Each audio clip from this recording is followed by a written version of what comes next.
Why do I need to be good all the time? I'm wrapped around his finger, but he is mine. Don't care what they say, too late anyway. Why do I need to be good all the time? Nah, nah, nah, no drama, yeah. Nah, nah, nah, no drama, yeah. Nah, nah, nah, no drama, yeah, yeah.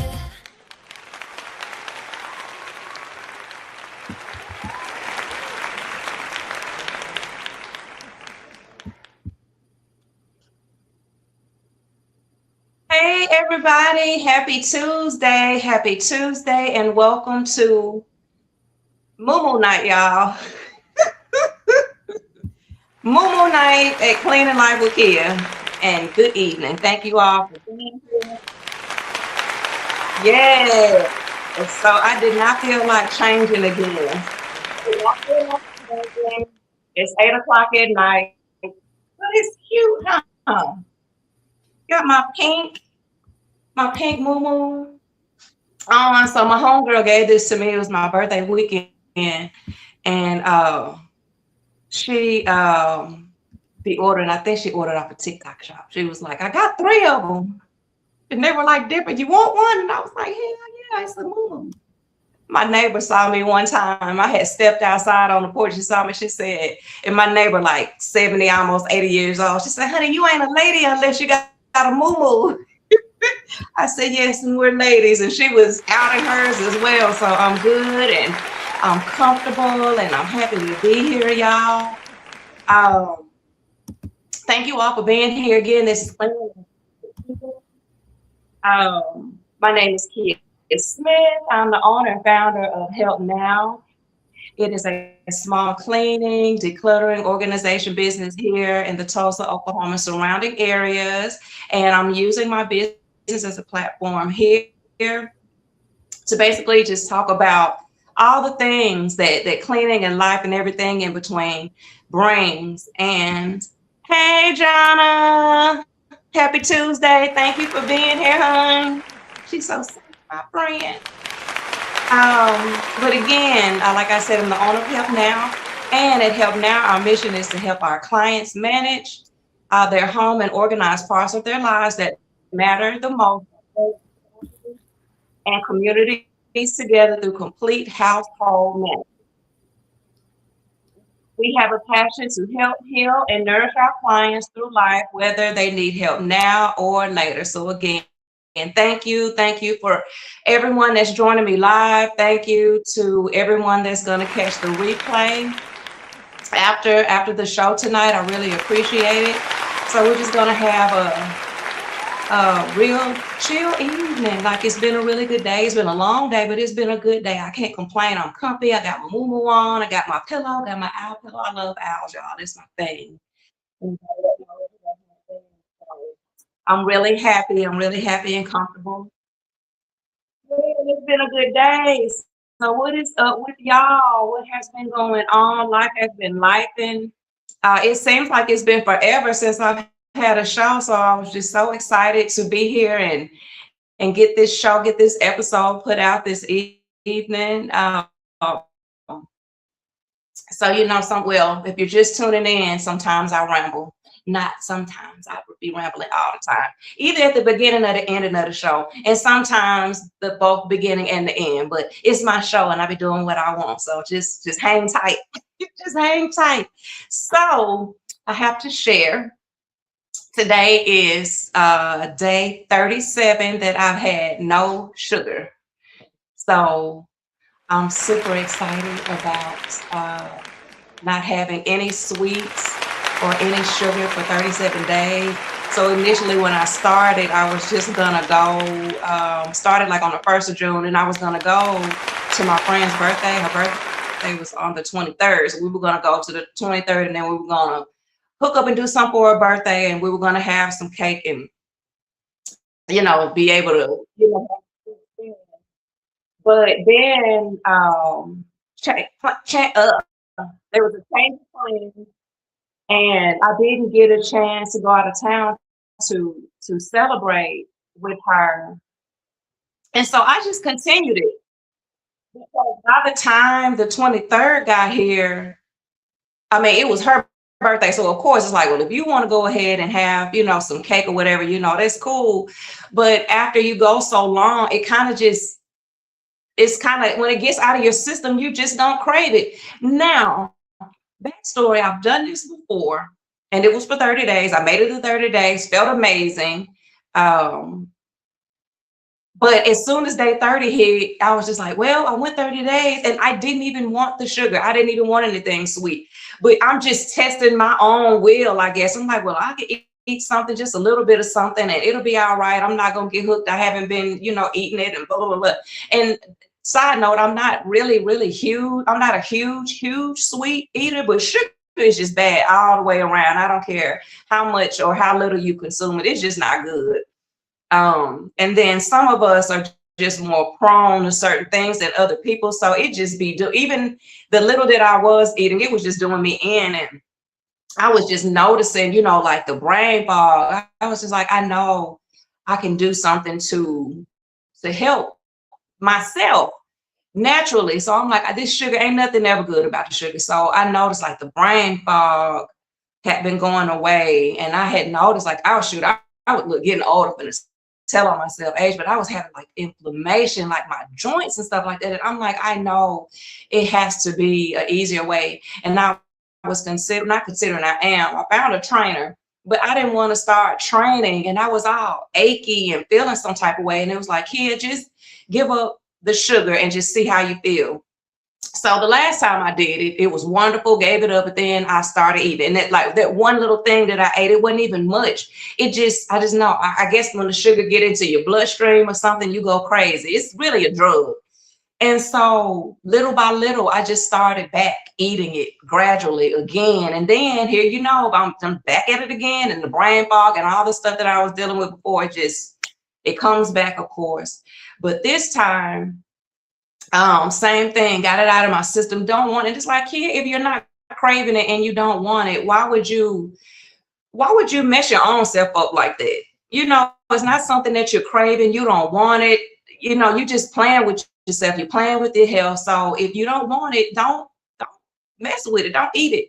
And so I haven't. So today's been day 37. I feel amazing not having it. And then I've been very consistent with like my supplements. So I don't know, I guess the older you get, you become like a supplement junkie, I guess, but in a good way, not in a bad way, because all the supplements I take, that everything that I need in my body is really responding. And it only really works when you're consistent. And you have to work your way up with that consistency. And I'm the type of person, I do not like taking meds or pills. And that, well, that's not medicine, but I don't like taking pills at all. Like even if I'm sick, and you know how the doctor, they put you like on an antibiotic and they tell you take every single one of your pills. If you're on antibiotic, it doesn't even matter if you start feeling well. When you start feeling well, don't stop taking it, because once you start feeling okay, you just stop taking it. But they tell you to just consistently take it all the way until the last dose. And I've been one of those people. I'll be like, ugh, like my intentions be good, but I just can't. But you have to be consistent. And I counted them today. It was like, I think I'm up to like maybe 7. Let's see. Oh. It's 2. Yeah. And I think I added another one. Today. So I think it's a total of 6 or 7. Plus, like I do take collagen as well. And so every day, especially when you're not used to like taking pills and stuff like that, it can be hard.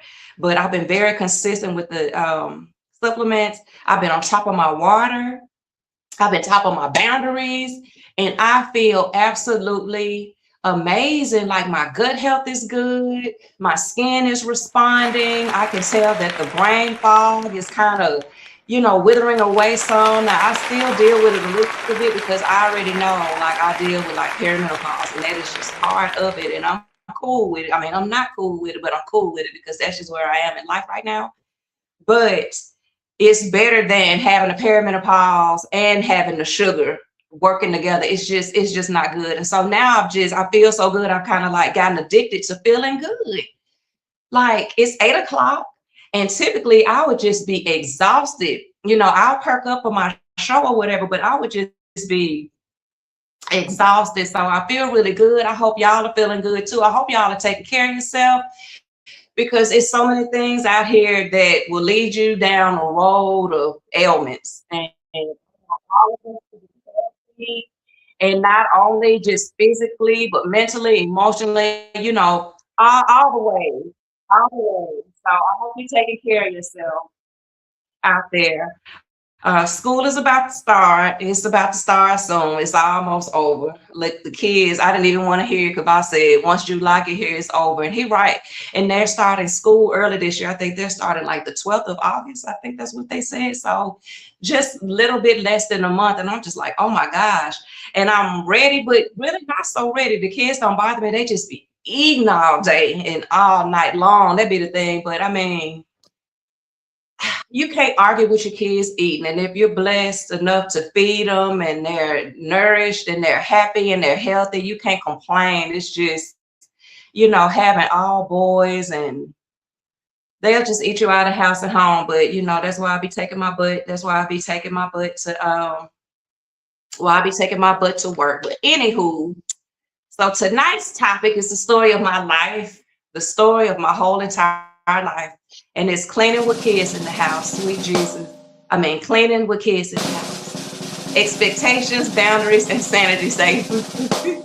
That's our topic for this evening. Oh my gosh. And literally, it has been the story of my life for, my oldest, he'll be 21 in September. So for a very long time. So all these life skills and all these things here is just a good place. To share all of those things. So let me be formal. Hello, everyone, and welcome back to Cleaning Life with Kia, where we talk about cleaning life and everything in between. And I'm your host again, Kia Smith. And today we're talking about a topic that every parent, grandparent, caregiver, auntie, uncle, foster parent, and guardian can relate to. And that is cleaning with kids in the house. Oh my goodness. Um, it's a lot. It's a lot. And this topic, whether you already have kids that are up moving around, or you know, I see a lot of women around, a lot of belly bumps, a lot of pregnant bellies. It is never too late to get this concept in your mind. I'm telling you, start early. Just already have it ingrained. Know what you're gonna do when they're able to start walking and moving around, because it's gonna be a lifesaver, y'all. So, cleaning with kids in the house, expectations, boundaries, and sanity savers. So now listen. So if you ever clean your living room, you turn around and somehow it looked worse than it did when you started. If you've ever folded your laundry, only to turn around and find your toddler or one of your kids dumping everything that's in the basket out 5 minutes later. If you've ever asked your child to pick up your toys and somehow they ended up building a, this episode is for you. Uh, so today we're going to be talking about setting realistic expectations, creating healthy boundaries, teaching responsibility, reducing stress, and saving your sanity, most importantly. Because the truth is, a clean home and children can absolutely positively coexist. But the home, it may not look like the magazine cover while they're growing up. It's just not, and I can attest to that. And that's okay. That's totally okay. But we're gonna dive in. First, we're talking about first we're going to talk about letting go of the perfect house fantasy. So one of the biggest mistakes that parents make is believing that having children mean that you should still be able to maintain a spotless home. Crazy work. And let's be honest, kids are naturally, just by nature, they are naturally messy. They're learning, they're exploring, they're creating, they're growing, y'all. And mess is often evidence that life is happening. I tell a lot of my clients, they be like, oh my gosh, the kids, and this is a mess, and this, and it's just like life is here. You live here. This shows life here. Um, Now that doesn't mean that we live in chaos. Just because we have mess in our home, it doesn't necessarily mean that there's chaos either. But it does mean that we have to adjust our expectations. We have to adjust our expectations and our perception. So a clean home with children looks different than a clean home without children. Like, period. You've ever met people and they have no children at home? And now don't get me wrong. Now, side note, now there are just some people, even without kids being in the house, some people are just they're not clean and they're messy. But I'm not talking about that. I'm just talking about the capability of being able to keep your home a certain way when you don't have children versus when you do have a home full of children. And it don't even have to be full of children. It could just be one child and they'll tear a house down. One child. Oh, and social media, I talk about this. I've talked about this before. Social media has done us no favors. You see the perfectly organized playrooms, the color-coded bins, you see the white furniture, and you don't see a toy in sight. House full of kids and not a toy in sight. Meanwhile, your home looks like a toy store exploded somewhere and somehow. Toys everywhere, things everywhere, clothes everywhere.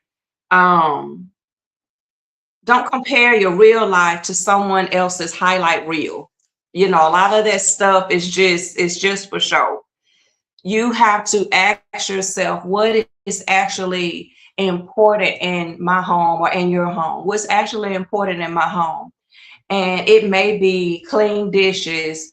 It may be having safe floors and functional bathrooms and clean clothes. Everything else might be flexible. The goal is not perfection. I say this all the time. The goal is not perfection. The goal is peace. The goal is peace in your home. Okay, we're going to also talk about understanding the difference between having a mess and your home being dirty, your home being messy, and your home being dirty. And that's a game changer. So dirt and mess, they are not the same thing. So when things are dirty, we're talking about stuff like mold, trash, rotten food, sticky spills, and unsanitary surfaces. Now, mess would be something like, just toys, having the toys everywhere, or blankets, or books, or art supplies, or school projects. Those are things that you can kind of pick up and place somewhere else and put them somewhere else, versus with things being dirty, you got to get to cleaning, you got to get to scrubbing. And many parents stress over mess when the home is actually clean. And I used to be one of those parents. I had to chill out. I had to learn how to chill out, and I had to learn the difference and be okay, because the house would not be dirty. It wouldn't be dirty. It wouldn't spills everywhere. It wasn't dirty. It wasn't unsanitary. Now, would it be a little messy? Yes, because if you have a toddler or a couple of toddlers running around the house, it's going to be messy. There are going to be things that you're going to have to pick up. So don't stress over the mess. Be grateful if you can maintain a clean home. Don't stress over the mess. And sometimes the biggest shift is recognizing the difference. The big shift of it all is just recognizing the difference, because I've gone to clients' house before and they have kids and it's like, oh my gosh, my house is just so dirty. And I'm like, no, again, it's just lived in, and you just pick up a few things here and there, and your home is actually clean. And once you understand that, your stress levels, they'll start to drop almost immediately. I'm talking about once you really put it into perspective and you really think about whether your house is like, I'm talking about, and when I say like, it's not like dirty, like a dirty, nasty house. You know, as long as your house ain't dirty and nasty, you know, you're really cool. It's easy to kind of pick up some things. Now it's out of hand, like when you got spills and you got trash and you got a bunch of bunch of dirty dishes everywhere. Like that's it's completely different. Um, and not every toy on the floor is an emergency.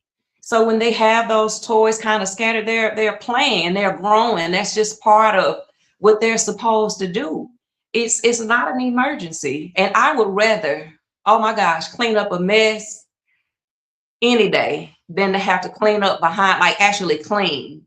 Like if all I had to do was just pick up some toys and some blankets and you know what I'm saying, a few blocks here and whatever the case, you know, maybe organize some shoes or something, like I would take that any day versus um cleaning. You know, I mean, of course you got to do them both, but I would prefer the mess over the cleaning. And not every, like I said, not every toy on the floor is an emergency. Not every blanket, unfolded blanket requires immediate attention.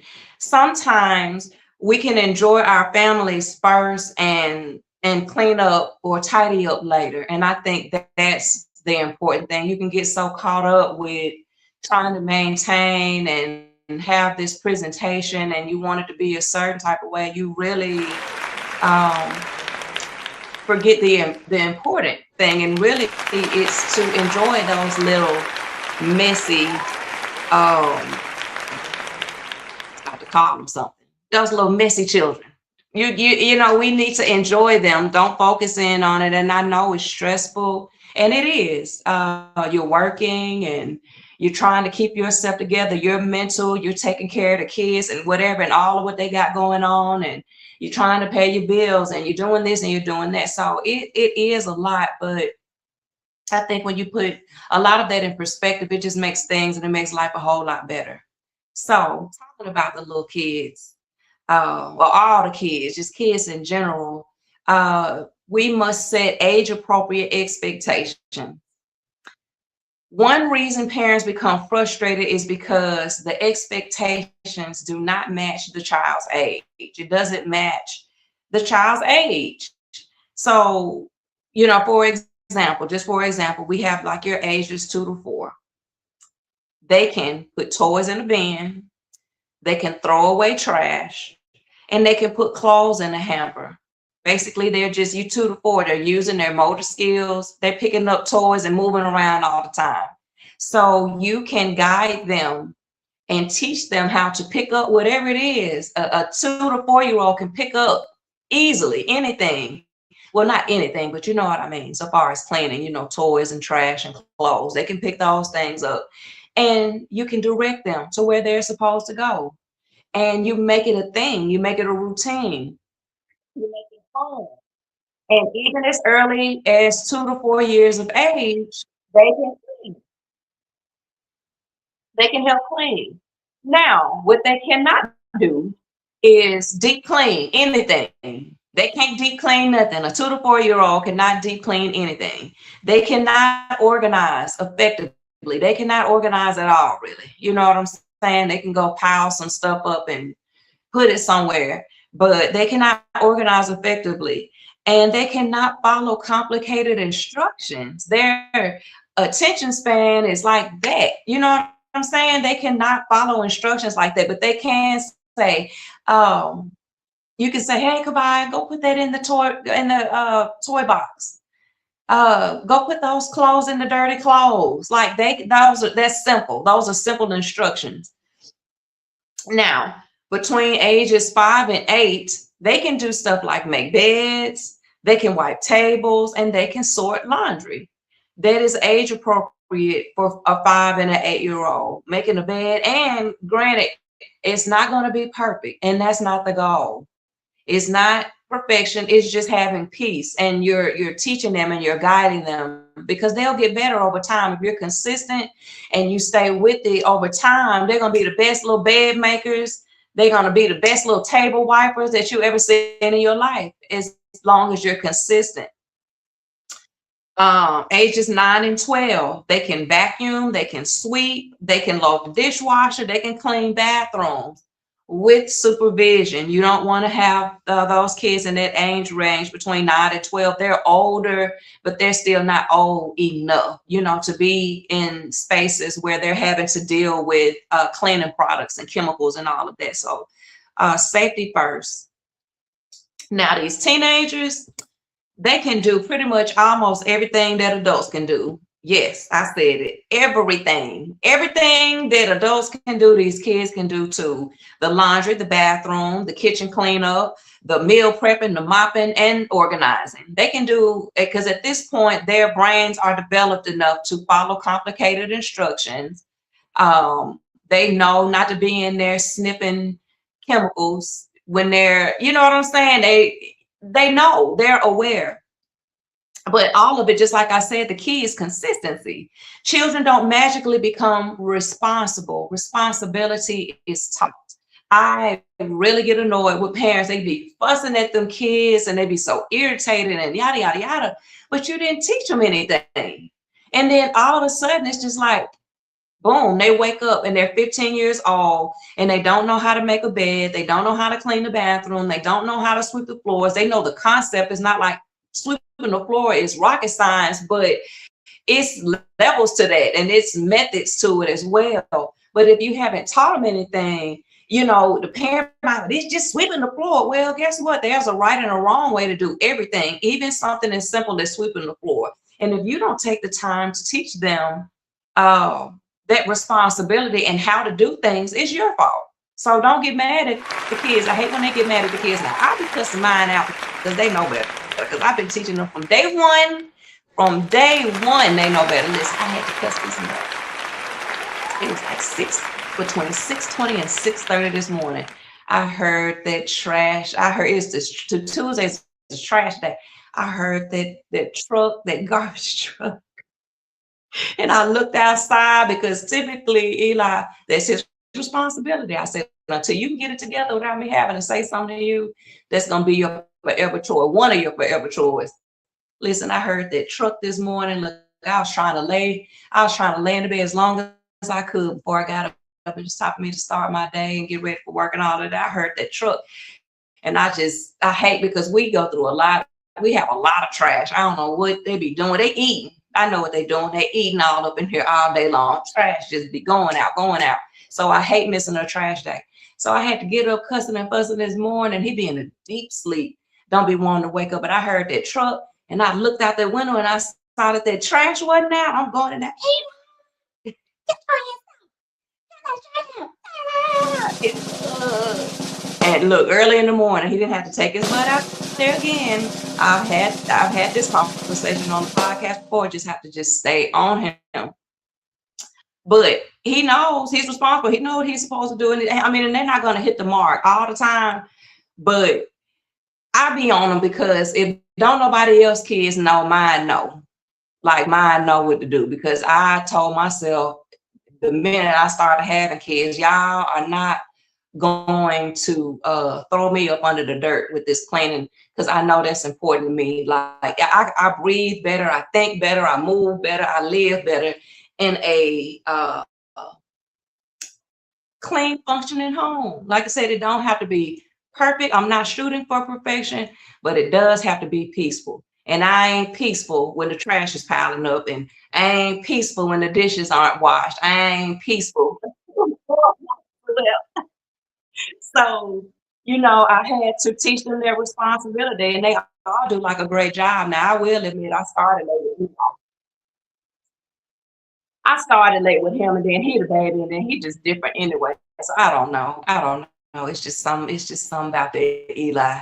But I just started late with him, and now I'm paying for it. Like, he's not terrible at it, but I do know that I have to stay on him a lot more than I have to stay on the other ones.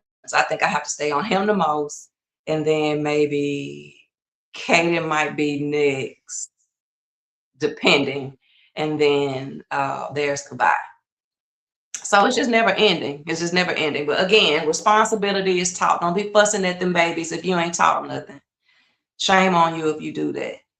Um, Now I'm just going to talk about a few things, boundaries that save your sanity, because listen, we want a peaceful home and we want a sane mind. So we're going to talk about boundaries, and we're going to talk about them because boundaries are what boundaries prevent not having boundaries will cause resentment. And I mean, not even in the cleaning realm. I'm talking about in just the everyday waking up, breathing type realm. Boundaries. I'm big on them boundaries. And like, you got to stick to them. Like, once you say that this is what it's going to be, no matter what, like, I mean, you're going to have to honor that. And people not gonna like you for it, and the kids ain't gonna like you all the time. But look, oh well, what are you gonna do? You're just gonna let people just run over you and do whatever they want to do and drive you crazy, or you just set some class type boundaries, and hey, it's either gonna go this way if you do, or it's gonna go this way if you don't. But it's not gonna really be a gray area. You're not gonna play with me. And that's how I am with the kids. Like, even with that, it's not perfect. It's not perfect, and it's not ever perfection, but I do have boundaries. Now, if you try to creep up on them boundaries is when, we're gonna start to have some problems. But, the goal for me is never to let it like affect my sanity, because, you have to preserve that at all costs. But anyway, so one boundary I love is you don't have to clean up every mess immediately. And that's something that I've learned over the years. Like, the kids will make a mess and I'm just right there. Somebody do something, I'm right here as soon as it happens. Some go, oh, I'm right here. I'm just all over the place all the time, because it's always going to be something. And I'm telling you, you're going to exhaust yourself and you're going to wear yourself out. Some parents spend all day cleaning around their children, all flipping day. And I've been there, I've done that. And it's exhausting as hell. So instead, you can just create you maybe some cleanup times, maybe before dinner or before bedtime or before cleaning time or before you leave the house. Just create some boundaries so that you're just not all over the place all the time. And another good boundary is everything doesn't belong everywhere. Create designated areas and spaces. I've talked about this before. It's a life changer and game changer and a lifesaver. So, like, if you have an art area, the art stuff stays in one area. The toys stay in their area. Shoes should all have a home somewhere. Backpacks should have a home. Everything that you can pick up at any area in your home should have it should have a home. Everything should have a home. If it doesn't have a home, you either A, need to create a home for it if it's important, or two, if it's not important enough to have a home, you probably shouldn't have it. You need to probably throw it away, or perhaps it need to be stored somewhere else.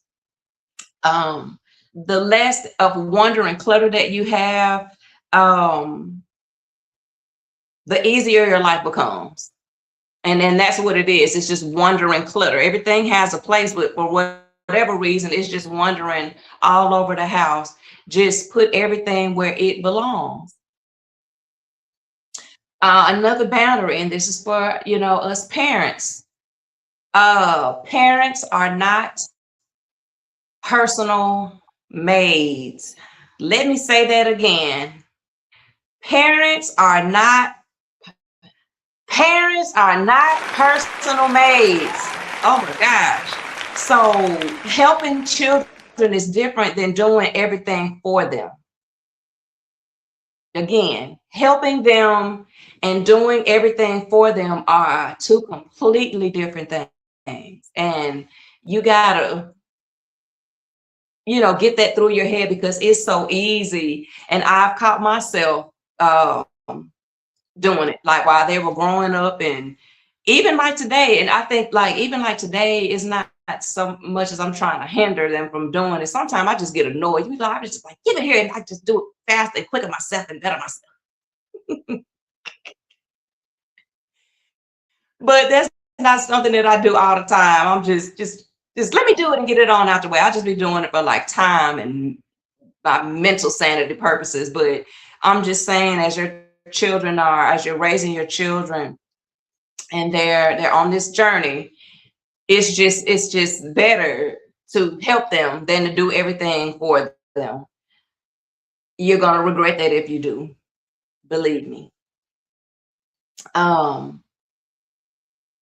And also, I want to talk about why less stuff makes everything easier, having less things. Like, first of all, I know that we're in a time now where people are really adopting this minimalistic lifestyle, which I think is beautiful. It's beautiful and it's simple and it's clean. And I love that. Um, and then, of course, you always know that I have to bring decluttering into the conversation every single time, somehow, some way. But it's so relevant and it's so necessary to talk about. It's so necessary to talk about um, because clutter and children are like a dangerous combination. You got a bunch of kids and you got a bunch of clutter. You got a bunch of problems on your hand. You know what I'm saying? So it's like the more stuff the kids have, and this is just by nature and just by law, the more stuff that they have, the more that they're going to dump out, the more that they're going to lose, the more stuff they have to argue over. Um, yeah. And the more you're going to have to clean. And that's just what it is. The more stuff, more problems. And sometimes the issue isn't about a cleaning routine. It's just the issue of simply having too much stuff. You can just sometimes have too much stuff, and especially if it's not serving a purpose, you're just creating this same issue and this same problem every day, day in and day out. So, in that case, you have small children with toys. You can try having like a toy rotation. Store half of the toys away and bring them back later. Rotate the toys, and the toys that you put up, if you put them up for a month or 2 or 3 months, by the time you rotate them back out again and put the other toys up and bring those back out, they're almost like new toys. And children, they often play more creatively when they have fewer options. Have you ever seen kids? They just have stuff all over the floor. It's overstimulating for the baby. It's overstimulating for the child, because you have all these options. You can't intentionally play with 30, 40 toys, just random stuff, cars and Legos and dolls, and just some toys that ain't even toy. It's just stuff everywhere. So when they have fewer options, they can be more intentional even about their play, and it's less cleanup, y'all. And the same applies to clothes and books and craft supplies and stuffed animals and all of that stuff. Less inventory means less maintenance. The less that you have, the less you have to clean up. You know what I'm saying? I'm not saying throw all your stuff away, but again, you can rotate that stuff out. And in a lot of cases, y'all do need to throw stuff away. Toys be all broken and busted up and be dirty. A lot of people, they don't clean and sanitize the toys, and you should get rid of that stuff. Just get rid of it. Less is best. Less inventory means less maintenance always. Okay. And also, you have to teach life skills and not just chores. Cleaning isn't just about just cleaning. Actually, it's a life skill. It is a bona fide life skill. Cleaning isn't punishment. It's a life skill. I've heard grown people they hate cleaning. And they would say, one particular person, I remember, she was like, I never had to clean unless I got in trouble. She was like, I must just say, my mom never, ever, ever made me clean or talked about cleaning unless I got in trouble. And she used it as a form of punishment. So by the time she got older, she is an adult, she absolutely, positively hates cleaning because, well, first of all, she wasn't groomed to doing it. And it correlated with being in trouble and punishment. So she absolutely hates it. Not only does she hate it, she's really not, she said, I'm just not good at it. I hate it and I'm not good at it. And when we frame chores, like when we frame chores as a punishment, they will begin to hate them. And that's going to hurt them in the long run. So instead, we should teach them, we take care of what takes care of us. Our home. Our home shelters us, the kitchen, it feeds us, and our clothes, they protect us, clothe and protect us. Taking care of those things is just simply part of life. It's just part of life and what we're supposed to do, part of the journey. It's not a punishment, because one day, and I'm experiencing now myself, you know, your children, they're going to have apartments, they're going to own homes, they're going to have roommates, they're going to get married, and they're going to raise families. And these skills that you're teaching them today are preparing them for their adulthood. And so you're enabling them and you're hindering them and you're making life complicated, more complicated for them more than you know, by not teaching them those skills. It's a life skill. It ain't got nothing to do with no gender roles, none of that mess. It is an actual skill that is going to benefit them in all the great ways. When they get older, I was so comfortable and okay when my big boy, when he left home and he's in the military now, and you know, you got to clean up, and they're doing room inspections and doing this and doing that. I remember when he was like in boot camp, he was like, Mom, he was like, I be getting snacks. They be paying me in snacks because he would be making them beds. Them beds would be fire. Them beds would be fire. And they'd be like, shoot, they couldn't even get, like, you could bounce a quarter off of it. Life skills, because guess what? And the thing about it is, he wasn't like the best, like he would be messy. He wasn't dirty, but he would be messy. I'm like, oh my God. I was just, even though I'm teaching them and teaching them and teaching them, he wouldn't exude that all the time, like in his room and stuff like that. I'm just like, oh my God, it's gonna be so bad for him when he get out. But he was taking everything in. He knew how to do it. It was just him not wanting to do it sometimes, you know. But when he went to a space and he actually had to do it, he knew exactly what he had to do. And not only did he do it, he did it well, and he does it well. So like that is like a comfort. It's like whether you want to do it or not, me just knowing that you can do it and you're capable of doing it and you're capable of doing a great job. That's all I need, because I can't have you can't have them on a puppet string.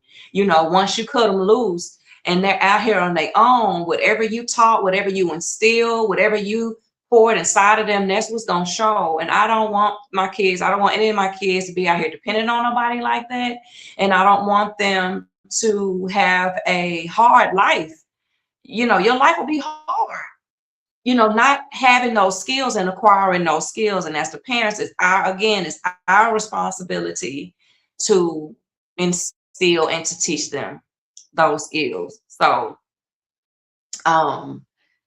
you're not assigning chores, you're building capable adults. So it's more than just chores. You're building capable and knowledgeable adults when it comes to, you know, taking care of themselves in that space, you know, as far as cleaning goes. You know, that's for the kids. So now for us adults, just sanity savers, just a few sanity savers. I'm gonna go over a few sanity savers for the overwhelmed parents. Now we're gonna talk about survival, because some days are hard. Some days you're tired. Some days your work is going to drain you and it drains you. Some days you're dealing with emotional stress. It's a lot being an adult. And on those days, just lower your standards. And it's okay on those days. I'm not saying every day, but on those days when you're dealing with one or all of those things, it's okay to lower your standards. And it's not permanently, it's just temporarily. And you choose your priorities. You choose your priorities on those days. And again, some days the priority may be not to do a damn thing. And if that's the case, that's okay too. Give yourself grace and know that it's okay. You didn't fail. You're not a bad person. You're not a bad parent or any of that. Sometimes you just have to shut it down. And that's okay, long as it's temporarily. So maybe if you do have energy and you just don't feel like, well, I ain't gonna shut it all the way down. I may have a little bit of something in me on those days, and you can pick and choose. I just kind of give you the blueprint. You can like do dishes, maybe one load of laundry, or maybe a 10-minute pickup and be done. And that's it. You can do all of those things. They're very low maintenance. They're very quick. You can do one of those things. You can do all of those things, or you can do none of those things. Sanity savers, save your sanity. And that's enough. So stop creating impossible expectations. I'm guilty. I've been guilty. I'm better now. I'm healed. I'm healed now. I'm not creating impossible expectations, because once upon a time I had unrealistic, impossible expectations with small children in the house. 'Cause I mean, my boys are bigger now, but at one time it was a little bitty itty bitty baby, and that was like Eli. And then I have like Kaden and Kabai, they so close in age. They would be like little toddlers, or they'd be little fellas, and then have somebody, so that's four. And I would be creating all kind of unrealistic shit for myself to do that didn't even make sense. But in my mind was just going overstimulated, and again, just over here, oh, I have to clean up. And just think, you chasing after multiple kids and they're just being kids. It's just not going to be fun, because you're going to either spend your time just chasing behind and cleaning up. You're going to be frustrated. You're going to be fussing at them, and you really just don't want to be doing any of that. You shouldn't be doing any of that. And I know it may sound easier than what you feel it is, but you just have to make that decision. You don't want to be fussing at your kids all the time. You really want to enjoy. And I guess that's one of the glorious things about becoming older. You slow down, that wisdom really kicks in. You kind of tone it down, and you really start to focus on the things that are really, really, really important. And you want them to be healthy as well. Talking about sanity savers for adults, you want your kids to be in a good mental space as well.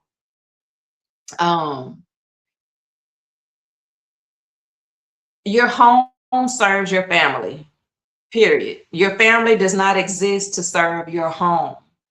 And there's wisdom in knowing the difference between the two, y'all. You are in a space that is supposed to serve your family. Your home is for your family. So just keep that in mind, at all times. You don't have to go crazy. You just have to be easy on this journey. You just have to take it easy, and you just have to be easy on this journey. It is not it's not easy by no means, but I'm telling you, if you kind of change your perspective on a lot of things, it just really make life a lot easier and better to deal with. The one thing that humbles me a lot is going into my clients' homes, and the situations vary from person to person to person to person. I have been dealing with a few clients here lately, and again, like I said, I'm an empath, so my heart just be, oh. And as much as you hate to see certain things and it make you feel some type of way, it also serves as a moment of um, gratitude and gratefulness. One client I have, it was just sad. I did an assessment, and because we just get caught up. We just get caught up with the cleaning, and get caught up with the everything that's involved. And it can be overwhelming. But again, like I said, when you put things in perspective, and these clients, they humble me every single time, every single time. Even now, because I got these bigger kids at home, and I don't know, they'll frustrate you quicker than the small ones will, because you expect the little ones to, you know what I'm saying? They just naturally messy, and they're just naturally a certain type of way. Now these older ones, they know what they be doing. They know what they be doing. So it be real with them sometime, and it will get irritating. You do get annoyed. Well, I do anyway. Be cussing and fussing, but at the end of the day, um, it ain't that serious. It is a little bit, but it's really not. I had one client recently. I had did an assessment a while back, and as soon as I got there, I noticed there was like a sign on the door, like you have to wear shoe covers coming in the home, and you have to wear a mask. And I was like, okay, let me see what's going on in here. You just never know. Like, every home is a new adventure. Every time I go to someone's house, everybody, it's crazy because you see every single person out here. And it's crazy. My kid pointed that out the other day. We were just driving and stuff, and he said, you know what? He said, every person that you see in the car, walking down the street, he was like, everybody has a life that we don't know about. And people see us, and we have a life that they don't know about. Everybody. And I said, you're right, son. Everybody operates, and everybody has their own world, and they have their own universe that we know nothing about. We just see people, and we just see them. We don't know the depths and the details of their life, no matter what's going on. And same on the reverse. Well, so again, when I went to this client's house, I am entering into their universe. I'm seeing how they live and all the things that they have going on. So it was shoe covers, and it was a mask. I said, okay. When I got in, we start having a conversation, because they tell me everything. They give me all the disclosures. And this particular client has a terminal illness, and it wasn't like one. If I'm not mistaken, it was like two things. I mean, I'm talking about terminal, like all you can think is, oh my God, you out of here. Like, you out of here. You finna be out of here. You finna be out of here quick. And not even being rude, but the things that they told me, like that's just the end of that. It was just it's no helping that. It's no healing that. And so you're like, oh my goodness. Like, I was just, and that was just from the assessment. And so this weekend I actually had to go, because her son had requested, someone contacted me and had requested that I come over, because their client is in the hospital now, and they're like making preparations, and they were needing me to come over to get prepare the house for visitors. And I just, it sucks either way, whether somebody, something's about to happen, or whether it's a surprise. But to be in someone's home, and to be in their space, and know that's where they lived, and that's where that client was fighting. That client was fighting. And as I'm cleaning, I'm looking at all the supplements, all the natural herbs, and all the natural food. That client was fighting as hard as they could, was fighting.